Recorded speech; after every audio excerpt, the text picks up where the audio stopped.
بسم اللہ الرحمن الرحیم۔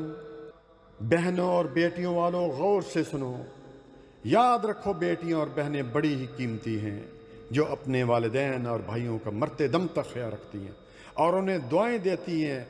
پیارے بھائیوں، اللہ تعالیٰ نے آپ کو بہن یا بیٹی دی ہے، یہ آپ پر بہت بڑی آزمائش ہے، کہیں اس آزمائش میں فیل نہ ہو جانا۔ اگر بہن یا بیٹی کی کسی وجہ سے خلا یا طلاق کی صورت میں آپ کے گھر آ جاتی ہے تو اے بیٹیوں کے والدین اور اے بہنوں کے بھائی، اپنے اوپر اس کو بوجھ نہ سمجھو، بلکہ ان کے ساتھ حسن سلوک کرو، ان کی مدد کرو۔ بیچاری کہاں جائیں گی، کس دروازے پہ جائیں گی جب آپ کو داماد جانور جیسا مل گیا؟ معذرت چاہتا ہوں، بلکہ جانور سے بھی بدتر، جو اس پر ظلم کرتا ہے، مارتا ہے، اس کو ماں باپ کی گالیاں دیتا ہے، تو اللہ تعالیٰ کے بعد آپ ہی اس کا سہارا ہو۔ پھر جس کا کلمہ پڑھا ہے، رسول اللہ صلی اللہ علیہ وآلہ وسلم نے کیا فرمایا؟ جس شخص کی دو بیٹیاں یا دو بہنیں ہیں، جب تک وہ ان کے پاس ہیں، یہ باپ یا بھائی ان کے ساتھ حسن سلوک کرتا ہے، تو رسول اللہ صلی اللہ علیہ وسلم کی طرف سے عظیم بشارت کہ وہ شخص جنت میں اتنا میرے ساتھ قریب ہوگا کہ آپ صلی اللہ علیہ وسلم نے دونوں انگلیاں جو ہیں وہ ساتھ ملا دی۔ اتنی بڑی بشارت، یہ سن کر بھی پھر اس طرح کرو گے؟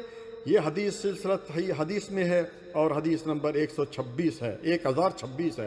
بعض بھائی ہوتا ہے کہ اگر بہن گھر میں آ جائے نا تو اس سے صبح سے لے کر شام تک گھر کا کام لیتے ہیں، اس کی بھابیاں ان پر ظلم کرتی ہیں، اور یہاں تک بھی سنا گیا کہ ایک خاتون کا جو ہے وہ باپ فوت ہو گیا، بیچاری کو طلاق ہوگی، اس کے بچے تھے، خامن نے طلاق دے دی، ماں باپ کے گھر میں آ گئی۔ اب ماں کو کوئی صدقہ و خیرات اس عورت کے لیے دیتے ہیں تو یہ ماں بھی وہ جو ہے وہ کھا جاتی ہے۔ انا للہ و انا الیہ راجعون۔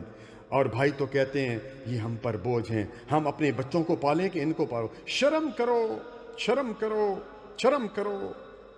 جہیز میں تو بہت کچھ دیتے ہو، حالانکہ جہیز میں دینا جائز نہیں ہے، بلکہ وراثت ہے ان کی۔ سورۃ نساء آیت نمبر 11 کو دیکھو، وراثت دو، جہیز میں تو سب دیکھتی ہیں، اس لیے دیتے ہو نا تم۔ کل قیامت والے دن اپنے والدین، اے والدین اور اے بھائی، جواب دہ ہوں گے تم لوگ۔ اور پھر بیچاری خاتون جو ہے، جب اس کو طلاق ہو جاتی ہے، خلا ہو جاتا ہے، اور والدین اور بھائی بھی خرچہ پانی نہیں دیتے، تو وہ مجبور ہو کر غلط راستے پر چل نکلتی ہے۔ کیا کرے، کہاں جائیں؟ اپنا جسم بیچ کر اپنا گزارا کرتی ہے۔ اس عورت کو تو گناہ ہوگا ہی، یہ والدین اور بھائی بھی اس گناہ میں جو ہے برابر کے شریک ہوں گے۔ آخر میں اس ظالم شوہر کو جو ہے وہ جو ظلم کرتا ہے، میرا پیغام ہے، رسول اللہ صلی اللہ علیہ وآلہ وسلم نے فرمایا، بخاری و مسلم کی روایت، الظلم ظلمات یوم القیامہ، کہ ظلم قیامت والے دن اندھیروں کا سبب ہوگا۔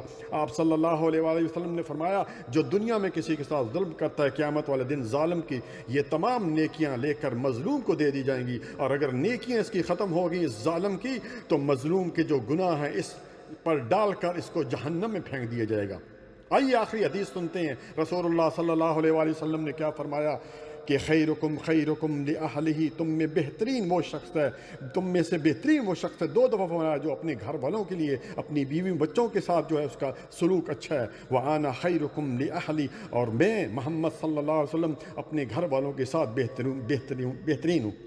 اور اے صاحبہ، یہ تسبیحوں کو دانہ کا، یہ جو تسبیح کے دانے مکراتی رہتی ہو نا لوگوں کے سامنے، اس کا بھی فائدہ اسی وقت ہوگا جب تم اپنے بہو کے ساتھ اچھا کردار ادا کرو گے۔ جزاکم اللہ خیرا، بارک اللہ فیک۔